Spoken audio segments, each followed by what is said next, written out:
Hello বন্ধুরা, আপনাদের কাছে আবার নতুন ভিডিও নিয়ে চলে আসলাম। এখন বাড়িতে দুর্গার কাজ চলছে।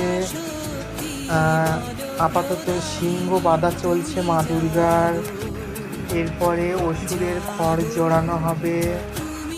তারপরে মা দুর্গার খড় বাঁধার কাজ শুরু করবে। আমি দ্বিতীয় পার্টে মা দুর্গার খড় বাঁধার আপডেট নিয়ে আসছি। এখনকার মতন এইটুকুনি। ফুল ভিডিও আপনারা অবশ্যই দেখে জানাবেন কেমন হয়েছে। এখনকার মতন চলি। সকলে ভালো থাকবেন, সুস্থ থাকবেন, আর সকলেই বলুন রাধে রাধে।